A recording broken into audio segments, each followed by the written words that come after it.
Kronimet. Anname metallile uue elu. Iga inimese kohta maailmas toodetakse aastas 240 kilo terast. See on 2 miljardit tonni terast. See on umbes sama palju kui 280 000 Eiffeli torni. Kõige kurvem asi selle juures on see, et enamus terast toodetakse kahjuks rauamaagist. Ja terase tootmine on täna maailmas üks kõige keskkonna kahjulikumaid tegevusi. Mida meie aga saame ära teha, et see keskkond oleks meie laste jaoks, meie enda jaoks puhtam, on see, et kokku koguda iga tükk vanametalli või metallijäätmeid, mis võimalik. Sest vanametalli ümbertöötlemine on kordades keskkonnasäästlikum kui maagist terase tootmine. Ma arvan, et väga palju tootmisettevõtteid tahavad ju tegeleda tootmisega. Ja neil jääb järele väga palju erinevaid jäätmeid. Ja tihtipeale on ju nii, et üks ettevõte on spetsialiseerunud metallijäätmetele, teine ettevõte on spetsialiseerunud näiteks paberijäätmetele, kolmas näiteks ehituslammutusjäätmetele.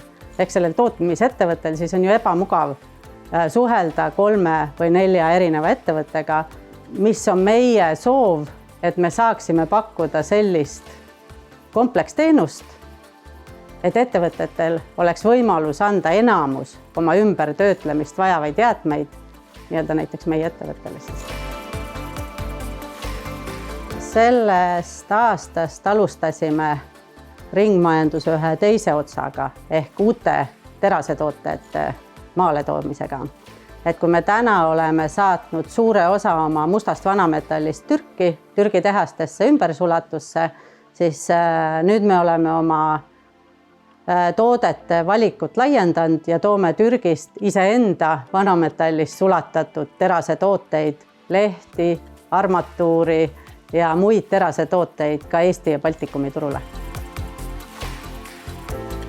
Vanapaber on samamoodi väga oluline ressurss maailmas ja iga vanapaberitonni kokkukogumine säästab 17 puud.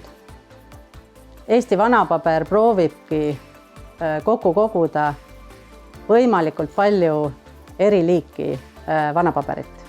Et me kogume kokku pappi, trükijäätmeid, aga ka nii-öelda inimeste olmetegevusest tekkivat paberit, ajalehti, ajakirju ja läbi selle me saame võimalikult suure koguse vanapaberit ümbertöötlemisse saata.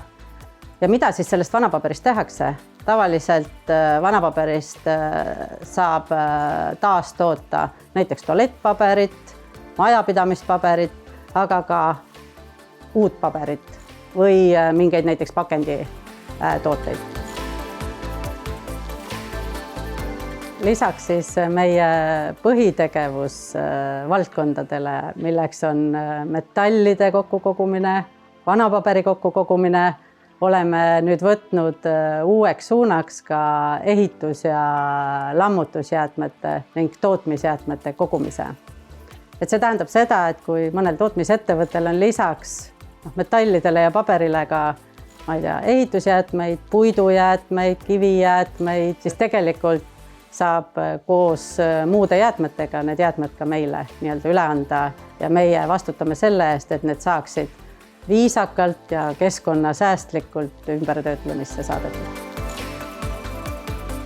Me võiksime tegelikult iga päev enda ümber vaadata, et millised on need jäätmed, mida me tegelikult saaksime oma kodus selle asemel prügikasti visata, ikkagi nii-öelda taaskasutusse tuua. Kui mõelda nende arvude peale ja selle väärtuse peale, mis nende materjalide taaskäitlemine tegelikult keskkonnale teeb, et siis igal juhul tasub proovida kogu see taaskäideta materjal kokku koguda ühte kohta.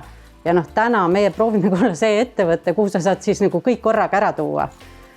Tänu sellele me loome ju tegelikult oma enda lastele ja iseendale selle keskkonna, kuhu me tahame iga päev nii-öelda tagasi pöörduda.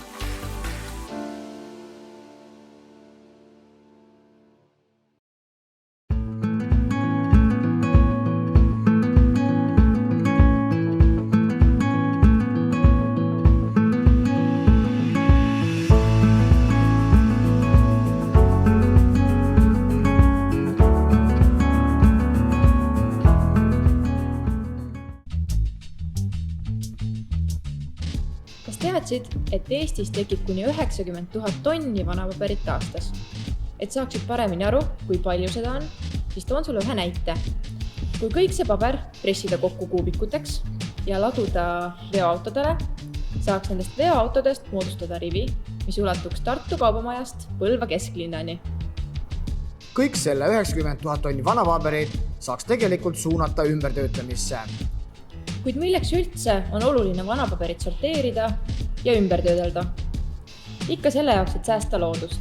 1 tonni vanapaberi ümbertöötlemine aitab säästa ligikaudu 17 puud, 26 500 liitrit vett, 476 liitrit naftat ja 4000 kilovatti elektrienergiat. Kuidas aga toimib paberi ringmajandus? Selleks peaksime alustama ja selgeks tegema, missugune paber sobib vanapaberiks ja missugune mitte. Vanapaberiks sobivad ideaalselt vanad koolivihikud, ajakirjad, ajalehed, printerist välja prinditud kontoripaber, pehme kaanega raamatud, pakendiautomaadist koju toodav lainepappkarp ning ka toidukauplusest koju toodav pakendikott. Vanapaberisse aga ei sobi näiteks määrdunud toidupakend, pakkepaberid, tapeet, majapidamispaber ega ka munakarbid, sest et need on juba vanapaberist toodetud, ja ka kõvade kaantega raamatud. Nende puhul tuleb siis kõvad kaaned lihtsalt eemaldada. Pärast kokkukogumist tuuakse paber sorteerimiskeskusesse, kus eemaldatakse mittepaberijäätmed ja sorteeritakse paberliikidesse. Seejärel pressitakse paber suurteks kuubikuteks ja suunatakse ümbertöötlemiseks tehasesse. Paberitehases vanapaber tükeldatakse ning segatakse vee ja lisandainetega, et paber laguneks võimalikult väikesteks kiududeks. Seejärel pressitakse paberimass läbi suure sõela, et eralduksid veel viimased liimid ning muud saasteained. Uus paberimass laotatakse konveierlindile ning kuivamisprotsessi käigus tekibki vedelast paberimassist uus paber, mis keritakse suurtesse paberirullidesse, et valmistada sellest uusi pabertooteid. Nii ongi antud paberile uus elu. Aita sinagi säästa loodust ja sorteeri vanapaber alati muudest jätmetest eraldi.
Kronimett.